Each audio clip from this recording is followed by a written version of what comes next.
Una historia tan vieja como la civilización. Una simple alquimia de tierra, agua y fuego. Una artesanía sin edad que progresó hasta ser un milagro de la producción en serie. Un duradero bloque de construcción. Y literalmente el ladrillo y mortero de las grandes ciudades. A continuación, los ladrillos.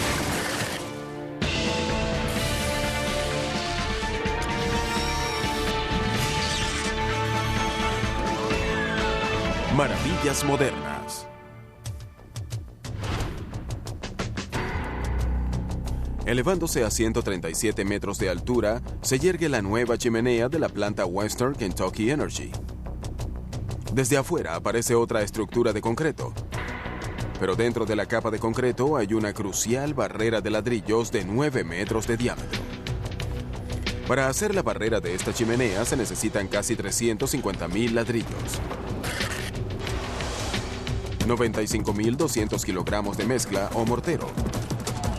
Y el esfuerzo de los albañiles que lo unen todo.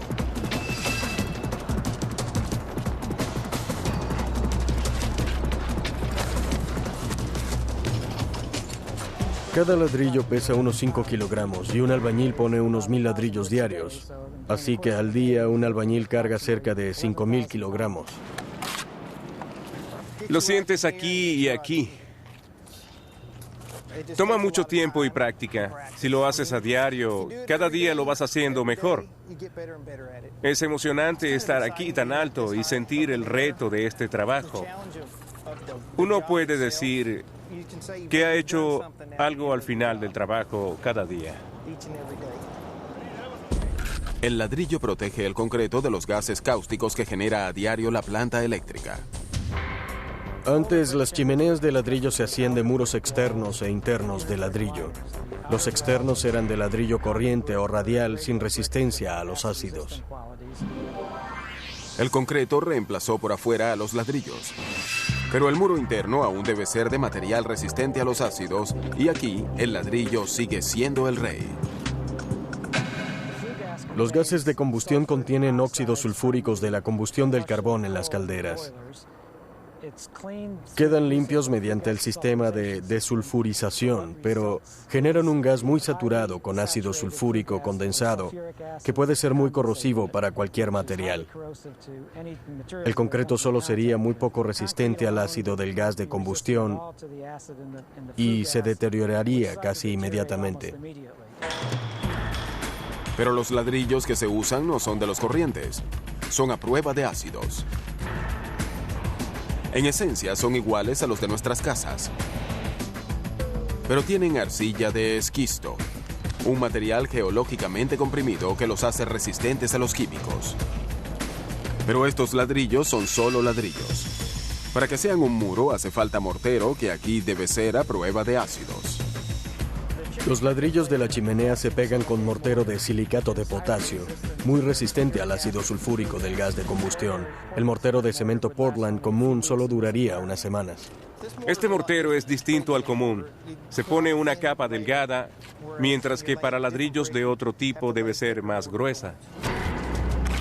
Quedan 92 metros de pared por terminar y los albañiles comienzan a sentir el esfuerzo. Cuando concluya el proyecto, quizá habré puesto de 70,000 a 80,000 ladrillos. No lo olvidaré. Cuando pase cerca me diré, fui parte de esta obra. La historia del ladrillo es la historia de la civilización. Y se ha dicho que la arquitectura comenzó cuando se unieron bien dos ladrillos. Aunque muchas grandes civilizaciones hayan surgido y luego desaparecido, sus estructuras de ladrillos y mortero, desafiantes al tiempo y los elementos, narran su ingenio. El ladrillo es uno de los materiales de construcción más antiguos fabricados por el hombre. Se han hallado ladrillos de hace 10,000 años, así que han sido algo que la gente ha entendido desde el principio como tecnología. Los ladrillos más viejos hallados son de fines de la edad de piedra, del neolítico. Eran modelados con las manos en forma de bultos toscos. Luego eran apilados para hacer una casa y cubiertos con lodo por el exterior. El primer avance en su fabricación, el molde de madera, se desarrolló luego de la edad de piedra y fue muy usado por los antiguos egipcios. Con esta herramienta primitiva, un fabricante podía hacer cientos de ladrillos rectangulares idénticos en un solo día. Cuando vemos ladrillos antiguos, los de los antiguos egipcios o los primeros que se fabricaron, notamos que se hacían de un tamaño que cabía en la mano, y esto se debía obviamente a la eficiencia. Los ladrillos de los antiguos egipcios han cambiado muy poco a través del tiempo. Y el ladrillo de lodo que usaban aún se usa. Comúnmente se le llama adobe. Para hacerlos, se mezcla el lodo con paja para darle más fuerza y evitar que se encoja y se quiebre. Luego la mezcla se pone en un molde para darle forma. Y luego el ladrillo blando se seca al sol. Pero uno de los problemas de estos es que el agua puede destruirlos. Así que la innovación más importante en la fabricación de ladrillos quizá haya sido hornear la arcilla.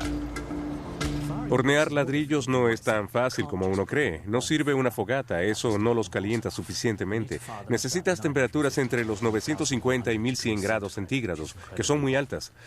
Si no se calientan lo suficiente, quedan suaves y se vuelven polvo.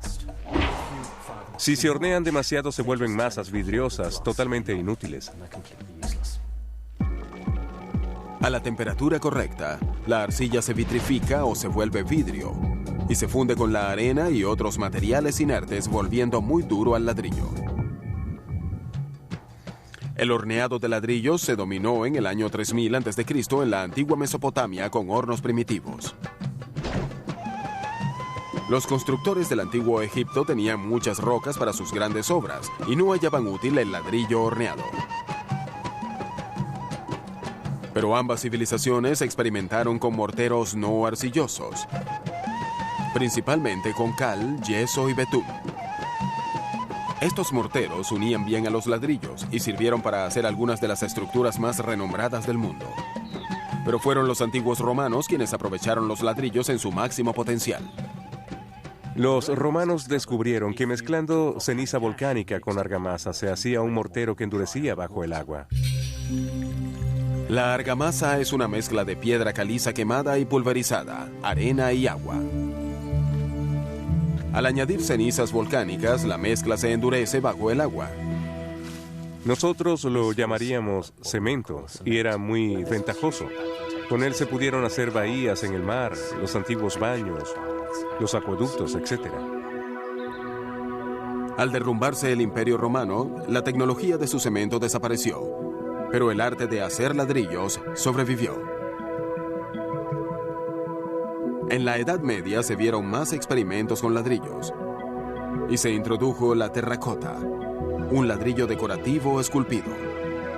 No hay diferencia entre la terracota medieval y algo que sea un ladrillo moldeado. Es una pieza de terracota. En la Edad Media y hasta el Renacimiento se hicieron grandes obras con ladrillos. Templos, catedrales, castillos, fuertes y murallas se veían por doquier. Pero fue el incendio de Londres en 1666 el que propició un nuevo avance. La ciudad de Londres en el siglo XII era un laberinto de calles estrechas y callejones atestados con edificios de madera. En la tarde del 2 de septiembre de 1666, comenzó un incendio en una panadería de Pudding Lane, que pronto llegó a los edificios vecinos. Samuel Pepys, el cronista, registra en su diario que en la tarde del primer día fue con unos amigos en bote a mirarlo y que había sido como ver el primer día del infierno, que había llegado el apocalipsis. El incendio de Londres duró 4 días y en ese tiempo devoró toda la ciudad antigua entre las murallas medievales. Sorprendentemente, muy poca gente salió herida y Londres quedó devastada. Era el centro del comercio de toda Inglaterra. Era esencial para el futuro de Inglaterra que Londres se reconstruyera lo más pronto posible. Y la tarea de reconstruir la ciudad incinerada se le asignó a Sir Christopher Wren. Christopher Wren se inició en académico, pero pronto se hizo notar en círculos intelectuales y se desarrolló como arquitecto. Fue uno de los primeros arquitectos reconocibles del país. Wren participó en diseñar las nuevas regulaciones para construir en Londres que establecían que la ciudad debía reconstruirse con un material a prueba de fuego. La elección obvia fue el ladrillo.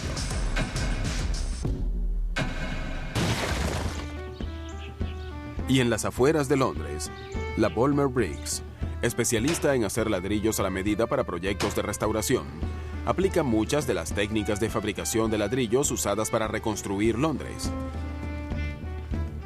Aquí aún se hacen ladrillos a mano con moldes de madera. Este es el método tradicional usado por siglos.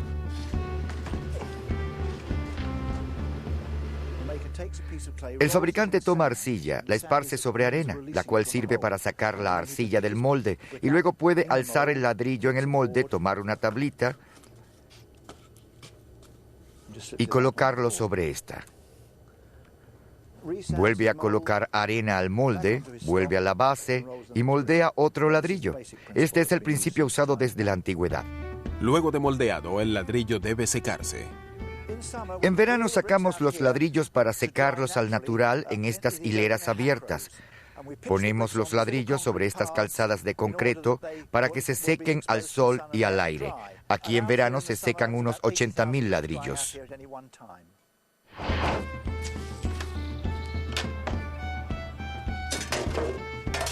El invierno nos obliga a secar los ladrillos artificialmente en los galpones.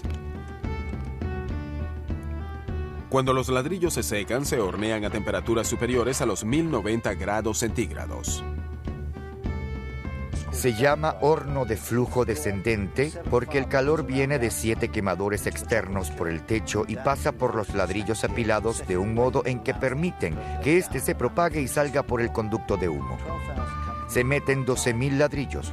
Completada la carga, se sella. Se calienta el horno 2 días, se hornean los ladrillos 2 días y se enfrían 3 días. Es un proceso continuo. Se secan cuando se enfrían y se repite el ciclo. Hay 7 fuegos alrededor por fuera. En un proceso regular se enciende uno y se llega hasta el 7º. El secreto es mantener los fuegos iguales. Si el viento sopla desde el oeste, puede haber fuegos más vivos de un lado. Lo esencial es mantenerlos equilibrados. A principios del siglo XX, la demanda de ladrillos fue mayor a la capacidad de estos primeros tipos de fábricas. Al estrellarse con un muro, la fabricación artesanal de ladrillos fue transformada rápidamente en una industria mecanizada. Y en ningún sitio habría mayor demanda de ladrillos que en la primera gran metrópolis de América, Nueva York.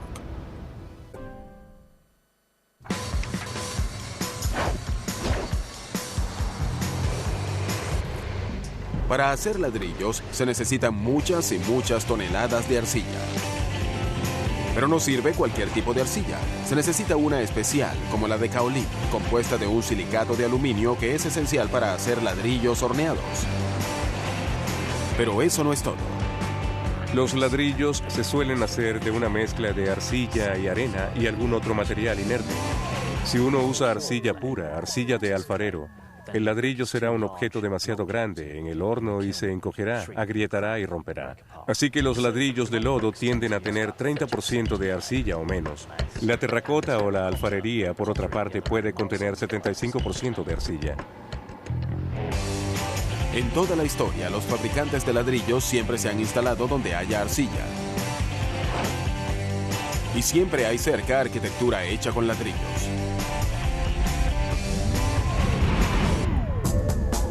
Desde el siglo XIX y hasta comienzos del siglo XX, la arquitectura de Nueva York fue definida predominantemente por un material, el ladrillo. Antes de la introducción del ladrillo, los incendios eran un gran peligro en Manhattan. Amplias áreas de la ciudad fueron destruidas a principios del siglo XIX, y en la época en que se construyó la cuadra de la calle Charlton, era ilegal fabricar con madera. Los incendios siempre favorecieron a la industria del ladrillo. Su utilidad por su resistencia al fuego es uno de los motivos principales de su éxito como material. Al llegar el siglo XX, Nueva York vivía un crecimiento mayor al de cualquier ciudad del mundo, el cual generó una demanda sin precedentes de ladrillos. En esencia, lo que ocurrió en Nueva York fue que al aumentar su población, esta se mudó hacia el norte. Y al mudarse, se fabricaron más casas. Lo típico en Nueva York en ese periodo era que se hicieran las casas en el lado oeste, porque estaban más cerca de los muelles del río Hudson. El río Hudson permitía llevar ladrillos a la ciudad de modo más fácil y económico. Pero sobre todo permitía a los ladrilleros río arriba acceso a uno de los mayores depósitos de arcilla del país. Los depósitos de arcilla se extienden por más de 160 kilómetros. Es uno de los más grandes de Estados Unidos. Tiene ciertas interrupciones, pero la región arcillera se extiende por una gran distancia y permitió esa gran producción. Y con estas cantidades de arcilla que parecían infinitas, la industria ladrillera fue la que más predominó en el río Hudson. A inicios del siglo XX, la industria ladrillera del río Hudson creó más de 130 fabricantes. Pronto fue la mayor región ladrillera en el mundo. En su apogeo entre 1905 y 1906, la industria ladrillera del río Hudson fabricó más de 1.000 millones de ladrillos, lo que casi equivale a un muro de 12 metros de alto y 30 centímetros de grosor, sin aperturas, desde Albany hasta Buffalo, o sea, de más de 480 kilómetros. Pero este apogeo de la industria tuvo un precio. Los depósitos arcillosos del Valle del Hudson se agotaron y la extracción desenfrenada para suplir la demanda produciría una tragedia en un caserío de ladrilleros del Valle del río Hudson. En la tarde del 8 de enero de 1906, el pueblito de Haverstraw, en Nueva York, pagó el máximo precio. Las ladrilleras Excelsior y Aquiles excavaron demasiado cerca del pueblo y las vías y socavaron las calles. Un deshielo temprano había derretido el suelo y la arcilla bajo el caserío, lo que causó que partes de este fueran tragados por la fosa arcillosa. Una tercera parte del pueblo cayó con la excavación. Esto pasó en un área de 6 a 7 cuadras en forma de media luna. El deslizamiento causó la muerte de 19 personas y la destrucción de 20 casas. A pesar de la tragedia, la industria ladrillera siguió prosperando e industrializándose. El moldeado de los ladrillos tardó mucho tiempo en mecanizarse en Europa, pero no mucho en los Estados Unidos porque la mano de obra allí era escasa. Las máquinas funcionaban de dos modos, reproduciendo el moldeado manual o pasando la arcilla por un extrusor y luego cortándola. Hornos con más eficiencia en el uso de combustible reemplazaron a los viejos hornos que había que apagar entre cada horneado. Esto aumentó la productividad de las ladrilleras. El horno Hoffman funcionaba mediante varios hornos laterales por los cuales se desplazaban los gases calientes. El horno que estaba encendido iba calentando al horno contiguo y disponiéndolos en un gran circuito podían encenderse continuamente. Muchos hornos Hoffman funcionaron 50 o 75 años sin parar, produciendo decenas de miles de ladrillos al día. Los ladrillos del Valle del Hudson eran primordialmente de fachada o arquitectónicos y eran para todo uso sobre el suelo. Pero ladrillos de otras partes del país con depósitos de arcilla más densos también podían usarse en el suelo. Los ladrillos de pavimento son de un tipo muy especial. Son muy distintos a los de construcción, pues son mucho más densos. Para que sean más impermeables a la absorción del agua y sean más resistentes. Lo que es necesario para que soporten los impactos que reciben en el suelo. Y el camino no terminó ahí. La industria halló usos para una serie de ladrillos especiales llamados refractarios. Hechos de arcilla de alta pureza, los ladrillos refractarios, incluidos los que son a prueba de ácido, soportan altas temperaturas y se usaron extensamente en fundiciones, hornos y otras aplicaciones industriales. Y la construcción con ladrillos se ayudó con otra innovación, el cemento Portland. El gran cambio en el mortero lo produjo el cemento Portland. Le dio al mortero más fuerza de compresión y llenaba los vacíos y uniones entre mortero y ladrillos con una juntura más densa. La innovación del cemento Portland fue patentada en 1824 por un albañil mampostero, Joseph Austin. El cemento Portland contiene una mezcla pulverizada de piedra caliza y arcilla. Se calienta hasta casi fundirse y luego se muele y se mezcla con agua y arena para crear un mortero muy fuerte. Esto hace aún más duraderos los muros de ladrillo. Sin embargo, un nuevo tipo de bloque se hacía común en la construcción, el bloque de concreto hecho de cemento Portland. Cuando el cemento se mezclaba con agregados mayores y agua, podría ser prevaciado para hacer bloques o vaciarse en el lugar.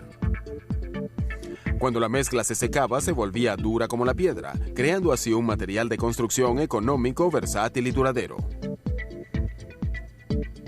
En los años 30, el apogeo de la industria ladrillera del río Hudson tuvo un final abrupto. Para Tom Sullivan, quien busca ladrillos antiguos desde su infancia, la historia de su fabricación en el gran valle del río Hudson se preserva en su colección. Tanto mi familia materna como paterna tuvieron que ver con las fábricas de ladrillos por más de 75 años, y cuando niño solo oía hablar de ellas. Eso me motivó a coleccionar ladrillos. Y la colección proviene o de algo que hallé por el río donde estaban las ladrilleras, de edificios siendo derribados, de aceras o de parientes que supieron que los coleccionaba y me traían algunos de vez en cuando.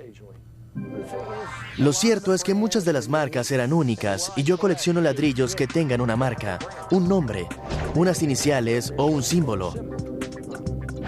Es lo que los hace únicos.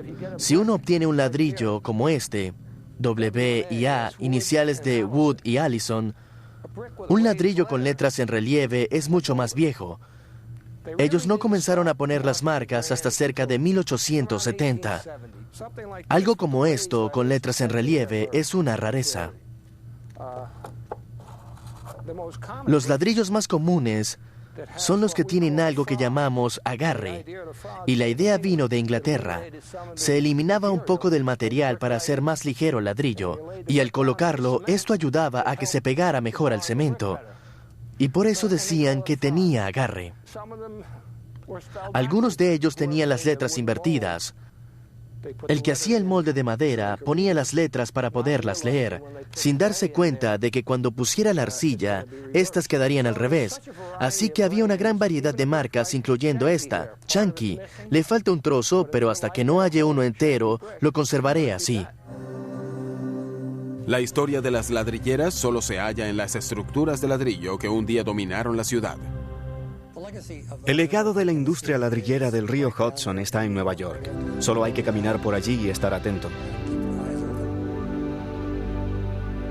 Todos los rascacielos se hacen con armazones de acero, pero las fachadas eran cubiertas con ladrillos o terracota, y eso no cambió hasta muy entrada la década de los 30. Y luego adoptábamos el uso de acero y vidrio. La cubierta de vidrio no entró formalmente en escena hasta los años posteriores a la Segunda Guerra Mundial. La imagen actual de Nueva York y otras ciudades estadounidenses la crean el vidrio, el acero y el concreto. Pero en el área central del país aún se prefiere el ladrillo y el mortero. Aunque nos sintamos a gusto con el acero, el vidrio y el concreto en nuestras oficinas o en ambientes industriales, casi todos los estadounidenses no se sienten particularmente a gusto con usar estos materiales en sus casas. Para muchos, la estética moderna puede ser algo fría, así que al llegar a casa en la noche, lo típico es que queremos algo de ese calor y el ladrillo tiende a dárnoslo. Y ese deseo estimula la demanda de los miles de millones de ladrillos que se venden al año en Estados Unidos.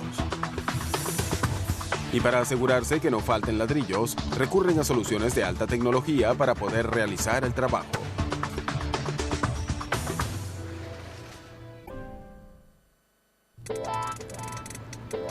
En Estados Unidos, la industria ladrillera tiene capacidad para producir más de 8.000 millones de ladrillos al año. Y para lograr esta abundancia, las fábricas de hoy se han vuelto aún más sofisticadas.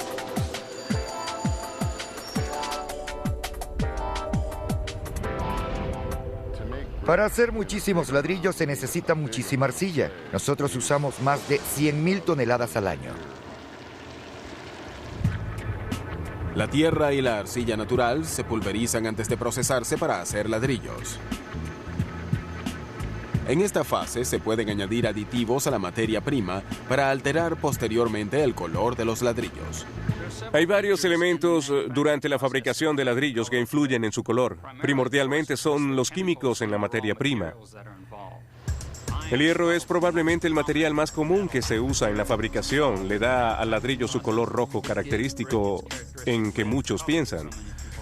Pero ese color puede modificarse si se añaden otros químicos como el manganeso, que da un ladrillo marrón, y otras materias primas sin hierro, o la arcilla o el esquisto, que al hornearse dan un color crema o más claro.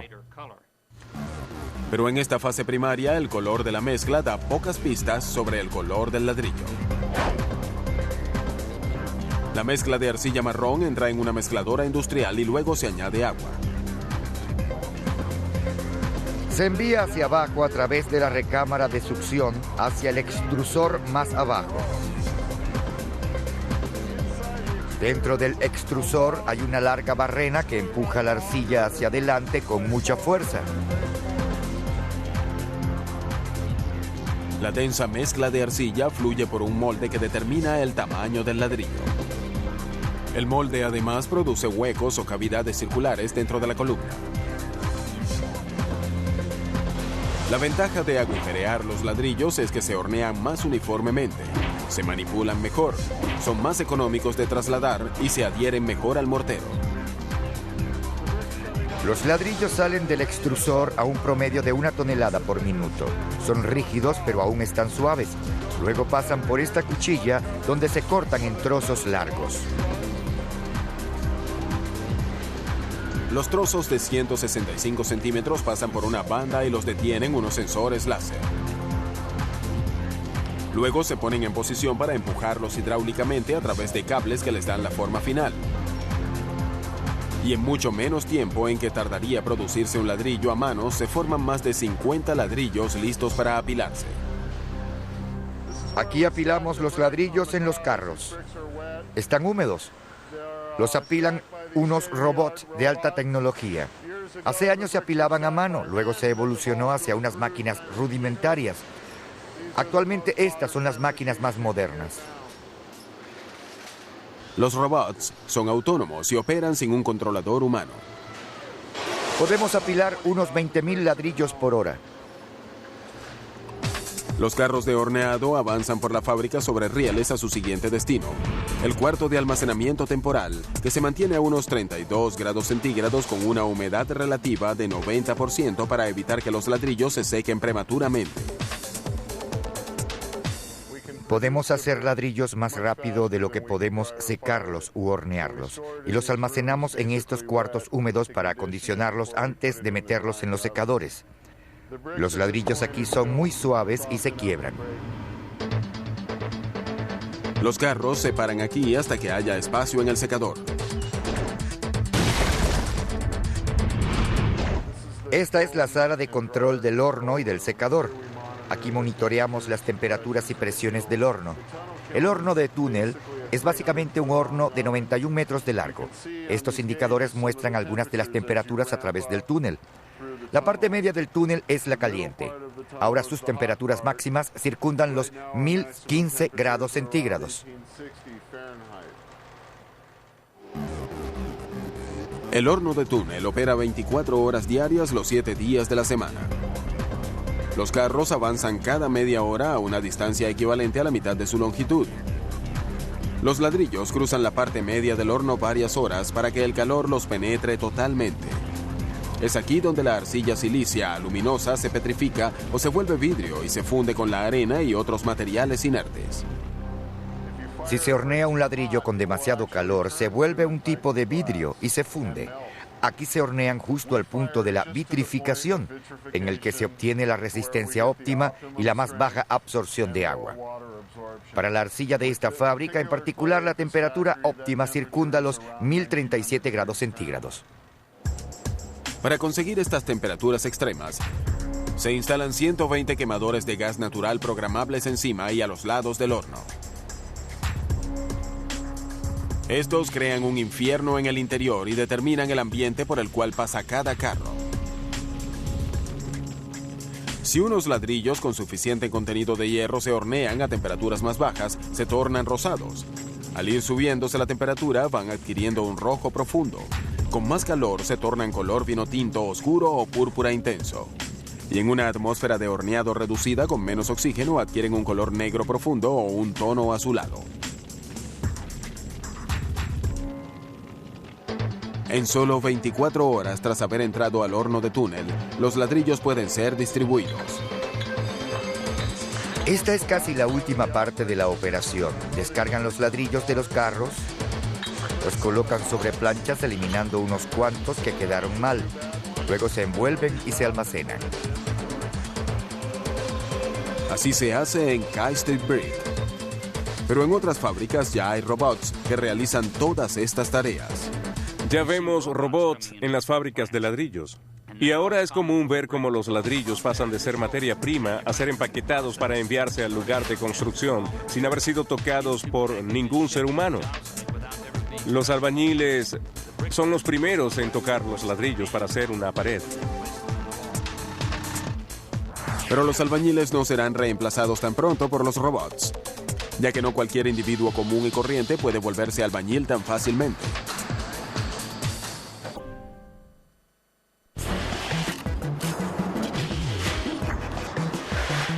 Para hacer un muro de ladrillos se necesitan albañiles. Un aspecto único de la construcción es que cada proyecto es distinto. Si uno hace piezas en una fábrica, uno se concentra en ese proceso y dice, mañana haré otra mejor. Pero si vas a hacer un proyecto de construcción, armas la fábrica ahí y la próxima va a ser distinta, igualmente la siguiente. Así que se necesita el toque humano. Siempre investigamos modos mecánicos para hacerle más fácil la vida al trabajador. Pero cada vez que se analiza uno de los casos, vuelves a concluir que la mejor forma de poner un ladrillo es a mano con la espátula. Actualmente, la Unión de Albañiles ofrece un curso de entrenamiento para la nueva generación que ingresa al oficio. Aquí los estudiantes trabajan, comen y duermen en el campus. Y durante 12 semanas, su vida son los ladrillos. Tenemos un buen alojamiento, comedor, te dan las comidas. Lo disfruto, me gusta. El día típico de entrenamiento es desde las 7:30 de la mañana hasta las 4 de la tarde. Y el programa es exigente. Aprendes los elementos básicos de la albañilería. Aprendes sobre el mortero y los diversos tipos de ladrillos y uniones. Una juntura es la puesta de ladrillos en cierto patrón para mayor resistencia de un muro o para mejorar su aspecto. Esta es una juntura inglesa, donde hay hileras alternadas de ladrillos a lo largo y a lo ancho. Es una juntura muy fuerte, sobre todo porque los puestos a lo ancho mantienen unida a la pared. Esta es una juntura similar, la flamenca, también muy fuerte y decorativa. Aquí se pone uno a lo ancho, otro a lo largo, y así consecutivamente, y se alternan en la hilera siguiente. El que va a lo ancho está al centro del que va a lo largo. Pero eso no es todo. Los estudiantes aprenden a construir arcos, cortar piezas de mampostería, fabricar entrepaños y colocar productos refractarios. Eso además de cómo poner una línea, surcar el mortero, colocar una hilera y terminar una juntura. Esto es muy en serio y estamos aquí todo el día, excepto media hora para almorzar. Aparte de eso, siempre estamos haciendo algo. Y cuando terminamos un proyecto, lo derribamos y empezamos otro, y seguimos avanzando y progresando y progresando. Porque poner una hilera de ladrillos es más difícil de lo que parece. Si alguien me dijera, es fácil, yo puedo hacerlo, le daría la espátula y la mezcla y le pediría, hazlo. Y me reiría porque no es tan fácil. Lo parece, y eso pensaba la primera vez que vi hacerlo. Es un trabajo duro. El programa es solo un punto de partida para los aspirantes a albañiles antes de enfrentar el mundo real, donde los albañiles han fabricado muros por incontables generaciones. A primera vista, sus muros pueden verse muy similares, pero estos también evolucionaron. Es divertido ver cómo nada ha cambiado por mucho tiempo con los ladrillos. Uno ve estructuras viejas y no son sino muros gruesos de piedra o ladrillo. Y en el siglo XIX esto tuvo su apogeo en el edificio Monadnock en Chicago. El Monadnock marca la última de las estructuras soportadas por paredes de ladrillos y exhibe el problema de estas. Las paredes necesitan ser muy gruesas. De hecho, sus bases tienen más de 1,8 metros de grosor y el edificio se torna muy pesado. Tanto que este se hundió bajo el pavimento y hay que bajar para entrar.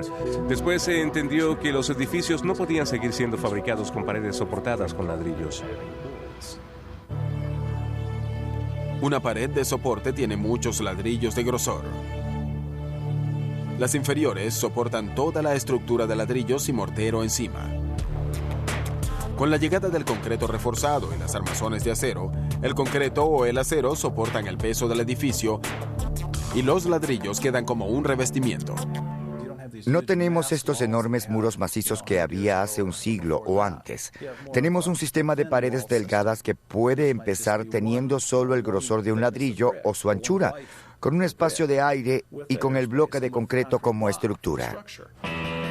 Y aunque las paredes de ladrillo ya no sean los burros de carga que eran antes, tampoco es que sean papel tapiz. Son una barrera perdurable a los embates de la naturaleza. El año pasado decidimos hacer pruebas para demostrar lo buenas que son las paredes de ladrillos para resistir misiles aéreos.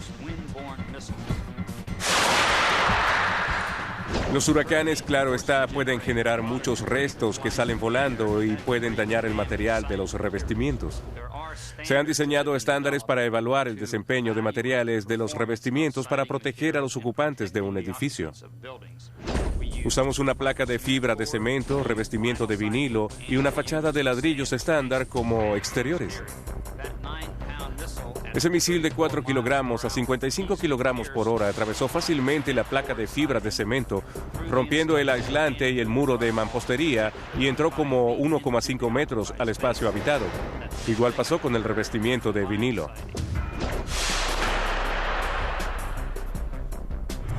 La vara de 2,4 metros y 5 por 10 centímetros rebotó de la pared de ladrillos y pasó la prueba.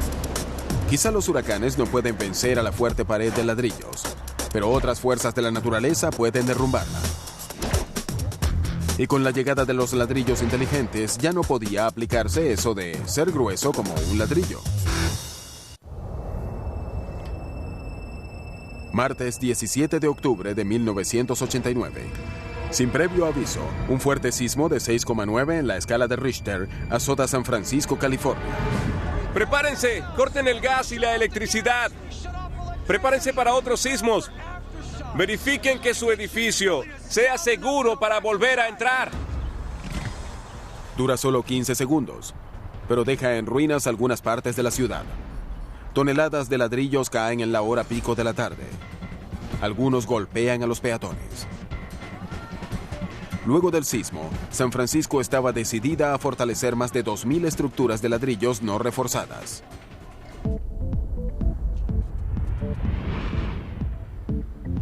El resultado del sismo de Loma Prieta del 89 fue una ordenanza para que en la ciudad las estructuras de ladrillos no reforzadas se fortalecieran contra sismos. El edificio Woolen Mill, hecho en 1864, obviamente cayó en la categoría y fue uno de los que tuvimos que fortalecer en Ghirardelli Square. Los edificios que nos interesaban en particular eran los de muros de soportes de ladrillos no reforzados. Y son los peores casos porque, por definición, un muro de soporte es lo que mantiene erguida una estructura. Si el soporte cede, la estructura puede derrumbarse y sería catastrófico. Los ingenieros usan varios métodos para reforzar edificios no reforzados contra sismos. Convencionalmente se han reforzado muchos edificios con soportes de acero. Comenzó a hacerse hace 20 o 30 años. Muchos se han preparado con shotcrete, un rociado de concreto que da fuerza adicional. Recientemente se han buscado modos menos invasivos de reforzar estos edificios. Y el último avance tecnológico en mejoras contra los sismos es una lámina de fibra epoxídica. El procedimiento fortalece las paredes de ladrillo con capas delgadas de fibra de vidrio y material epoxídico. El compuesto penetra el ladrillo y el mortero y los adhiere fuertemente entre sí. También da resistencia a la tensión, permitiendo que una pared normalmente rígida pueda doblarse sin quebrarse. El edificio Woolen Mill Ghirardelli Square es el área de prueba de la nueva tecnología. La fibra de vidrio se aplica en rollos y se endurece con una aplicación epoxídica. La placa de fibra de vidrio es parte de un sistema general compuesto que incluye elementos horizontales de acero atornillados a la pared fortalecida. En los pisos inferiores, la fibra de vidrio abarca toda la pared, pero arriba disminuye la necesidad de esta. Como verán, hay una franja corta de fibra de vidrio junto a las ventanas, que son los puntos más débiles del edificio, pues son aperturas perimetrales de la pared. Como una de las primeras en hacerse con este sistema innovador en San Francisco, la mejora de Woolen Mill abre las puertas a esta nueva tecnología. Ghirardelli Square incluye varios edificios. Algunos aún necesitan fortalecerse contra sismos. Este fue el primero de ladrillos no reforzados que se fortaleció y estudiaremos la tecnología usada para decidir qué hacer para fortalecer contra sismos a los demás. Creo que le hallaremos un uso más general al que tiene. Pienso que como sistema funciona muy bien y ayuda a los edificios en su conducta. A diferencia de las armazones de acero o el concreto, que tienden a hacer resistencia al muro de ladrillos, este lo imita, lo cual lo hace atractivo. Hoy en día, las láminas de compuestos epoxídicos podrían salvar a los edificios de ladrillos no reforzados durante otro gran terremoto. Y en el futuro, la tecnología de ladrillos inteligentes, desarrollada por el grupo Microactuator Sensors and Systems en la Universidad de Illinois Urbana-Champaign, podría ayudar a ubicar debilidades posteriores. Una técnica desarrollada hace poco es la colocación de un microcircuito de computador dentro de un ladrillo, que luego es colocado en el edificio. Este ladrillo inteligente puede dar información sobre variaciones de la temperatura al que esté sujeto, el tipo de vibraciones que podrían ocurrir por efecto del viento u otras fuerzas que soporta el edificio. Puede suministrar información que podría indicar deterioros de la estructura de la pared, de la formación de humedad y cosas así. Así que los ladrillos sirven como medios para colocar esos sensores, esos microcircuitos en el edificio, para que los ingenieros puedan analizar los datos que son capaces de recoger de esa fuente. Varios ladrillos en varios puntos del edificio formarían una red que daría información a un ordenador remoto sin necesidad de cables. Estos ladrillos de alta tecnología son la cumbre de un legado que tardó milenios en formarse. Es arcilla quemada, pero le dio forma a nuestro mundo. Y no es de extrañarse que tengamos un amorío con este material aparentemente humilde. Desde niños hemos jugado con ladrillos y bloques y aprendimos sobre los tres cerditos y cómo esa última casa de ladrillos no podía derribarse con soplidos. Así que los ladrillos siempre fueron parte de nuestra cultura. Sigues el camino de ladrillos amarillos, ya sabes, sigues tus sueños. Quizá tenga una historia muy larga, pero es una historia de producción en serie. Por lo tanto, el ladrillo podría ser sinónimo de la era moderna, pero nos demuestra que lo moderno no es tan moderno como pensábamos. No veo por qué el hombre deba dejar de usar el ladrillo. De hecho, podría volver a tener vigencia cuando tengamos que administrar y dosificar más los recursos. Podría volverse más importante.